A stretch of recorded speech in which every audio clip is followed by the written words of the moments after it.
Hi there, and welcome back to Our Little Handmade Home. My name is Tanya, and it is my goal to help you turn any house into a home, one handmade project at a time. As you can see, we're back in the sewing studio today, and the project that I have for you is a quick and easy pillow cover. It's the Disappearing 4-patch. It's a gorgeous design, much simpler than it looks, and you can make it in no time at all. So let's get started.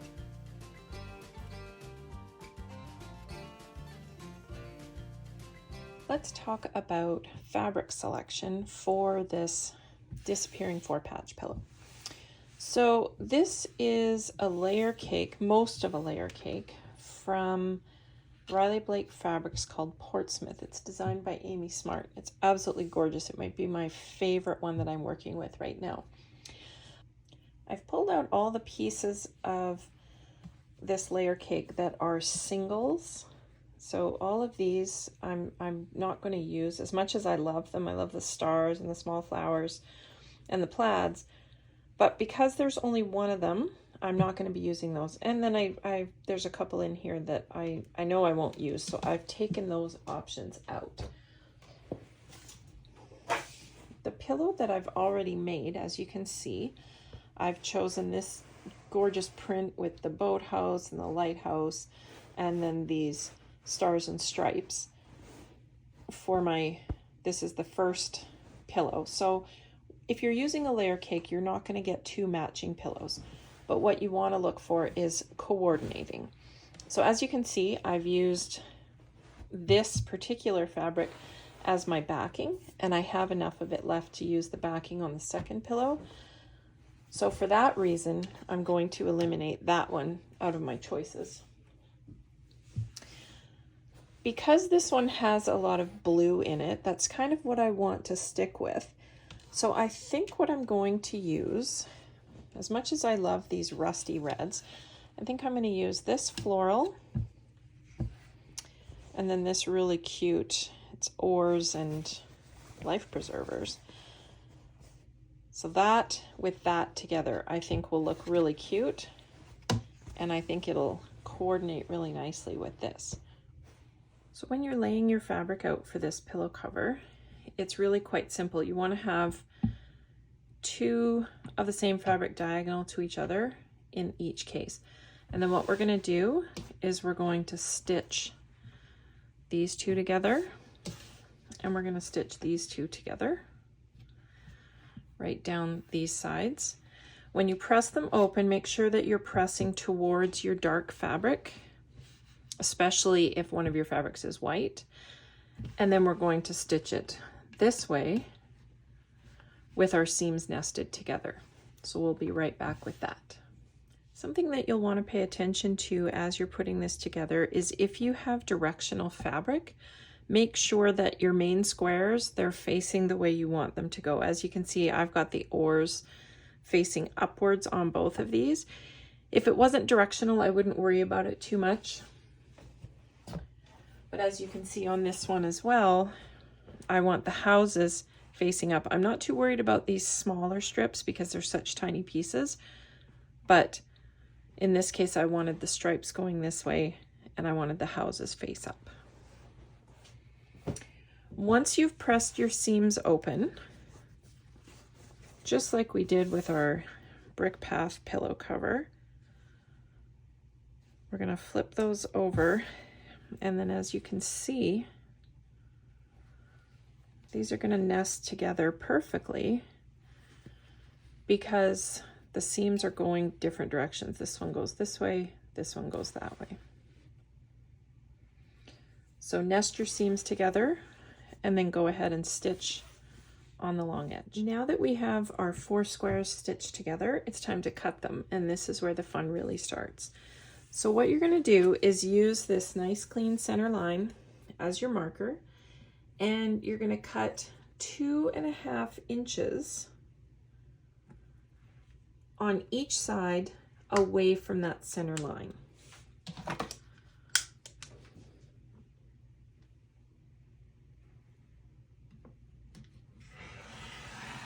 just going to go right along like that.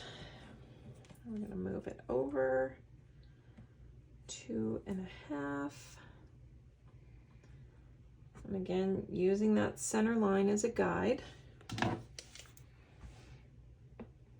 Now, I don't trust my left hand, so I'm just going to spin my whole mat around. That way I'm not moving the fabric as well. So double checking that I'm still at 2.5, which I did shift a little bit.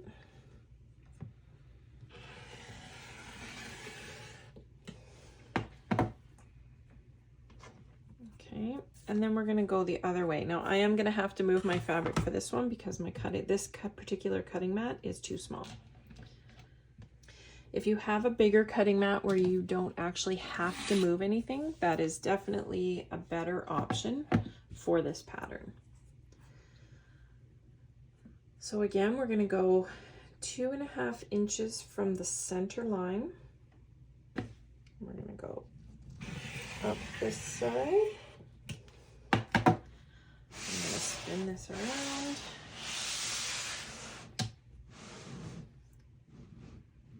This cutting and my left hand do not agree. So this is the layout that we started with. So we've got dark, dark, light, light. All we're going to do is move these interior pieces and we're going to shift them all clockwise. So that one goes there. The one I pulled from here will go here. This one goes here, and this one goes here. And there you have it. That's your disappearing 4 patch. So now what we're going to do is we will stitch this row, stitch this row, stitch this row, and then we're going to stitch them all together. So we'll be right back with that. When it comes time to pressing your seams open for your rows, try to make sure that you're pressing them in different directions. So on this one, I'm going to press out. This one I'm pressing in. This one I'm going to make sure they're pressed out so that when I go to put my rows together, again, I can nest the seams and they end up nice and clean. Once you have your pillow front all sewn together, we're going to set that aside and we're going to trim up our backing pieces. So I've cut my backing fabric, and what I'm doing here, I'm just pressing it out. And then just as we did with our Brick Path pillow cover, which I will leave a link to below, we're going to fold the long edge of our backing piece by about 1/2 inch. Doesn't have to be exact, but about 1/2 inch. We're going to fold it over one more time, and then we're going to give it a top stitch right across here. So repeat that for the other piece of your backing, and then we will put our pillow together. We've prepared our backing pieces, so now it's time to layer it together. So of course, if you remember, this is the front. We've got dark, dark, light, light. We make sure that everything's going towards the top. So we're going to start with this piece this way. Now with your backing pieces, if your fabric is directional, you'll want to make sure that you're putting your edges on the right spot, on the right side of the fabric. So in this case, the flowers are going upwards to my eye anyways. So I wanted to have them going that way. So I wanted to have my fold in the center.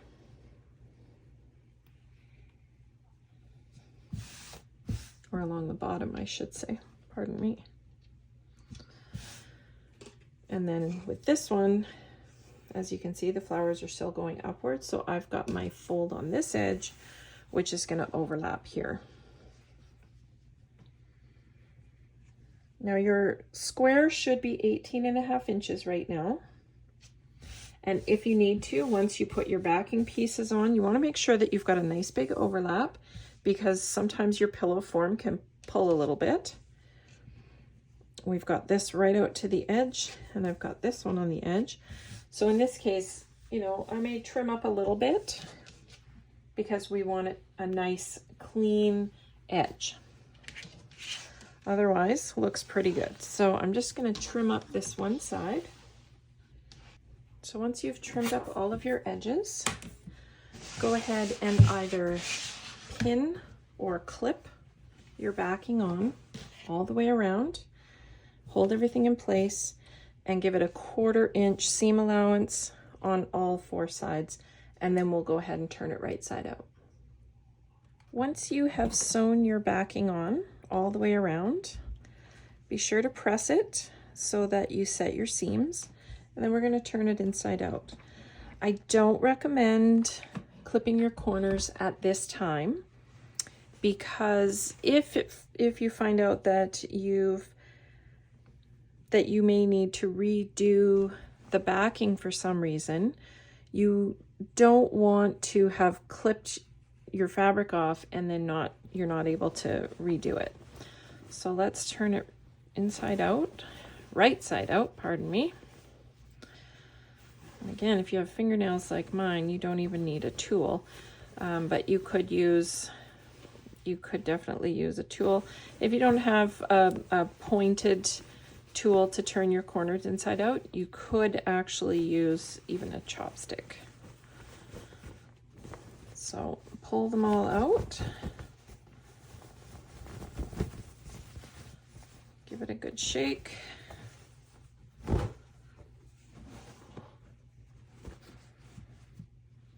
Press your seams down on the sides. We're going to pop a pillow insert in here and see how it looks.